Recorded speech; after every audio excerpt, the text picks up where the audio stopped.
आप सभी लोगों को हिंदी के लिए 200 की नोटबुक बनाने की है।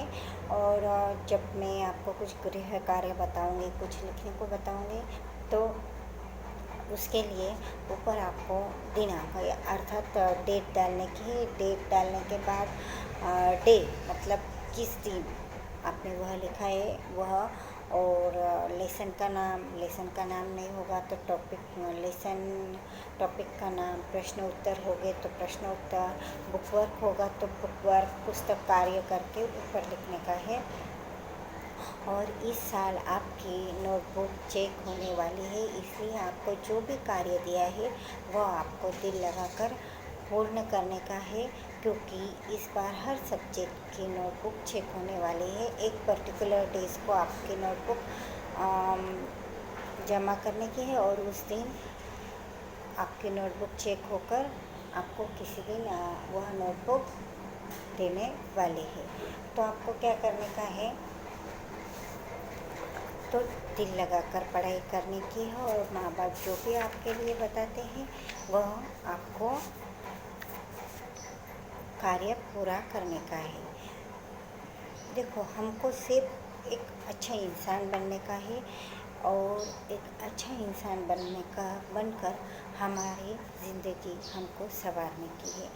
तो हमें इस दुनिया में सिर्फ स्वार्थ बनकर खुद के बारे में नहीं सोचने का है, हमें भला सभी का करने का है।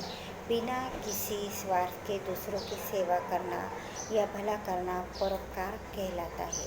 एकदम निस्वार्थ भावना से किसी की सेवा की हमने तो उसे भलाई करना कहता है। ईश्वर ने मनुष्य को सभी प्राणियों में श्रेष्ठ बनाया है। सभी प्राणी में सबसे श्रेष्ठ प्राणी कौन सा है, तो वह मनुष्य है, क्योंकि मनुष्य दूसरों का सुख और दूसरों का दुख पहचानता है, जानता है, और वह दूसरों का सुख और दुख देखकर बहुत जल्दी प्रभावित हो जाता है। अगर किसी का बुरा हुआ तो हमारे मन को अच्छा नहीं लगता, और किसी का अच्छा हुआ तो मन को खुशी होती है। यह भावना सिर्फ मनुष्य प्राणी में ज़्यादा प्रबल है।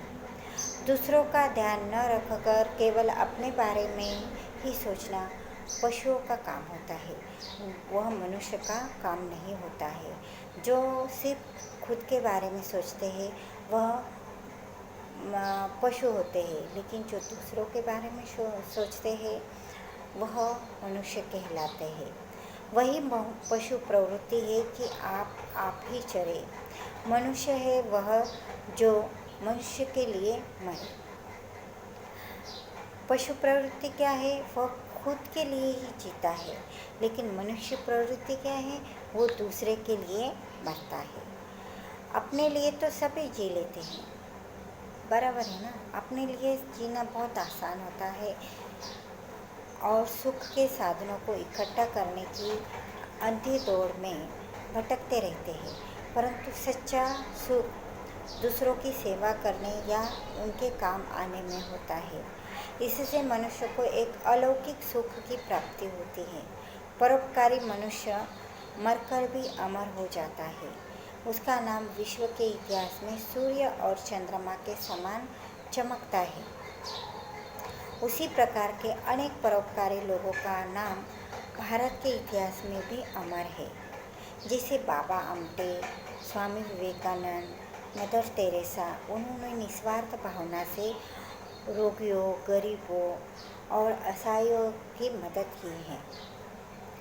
भारतवर्ष प्राचीन काल से ही अपनी परोपकारी परंपरा के लिए विश्व भर में प्रसिद्ध है।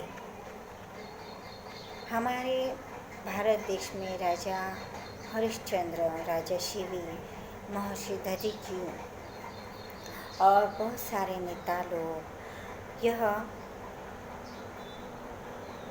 परोपकार के लिए हमारे मतलब सर्वस्व न्योछावर उन्होंने किया है।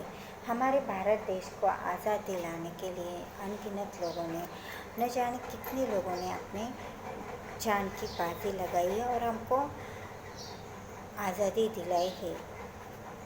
आधुनिक काल में मतलब यह जो राजा लोग हुए हैं वह प्राचीन काल में और आधुनिक काल में हमें, जैसे महात्मा गांधी, सुभाष चंद्र बोस, बाल गंगाधर तिलक,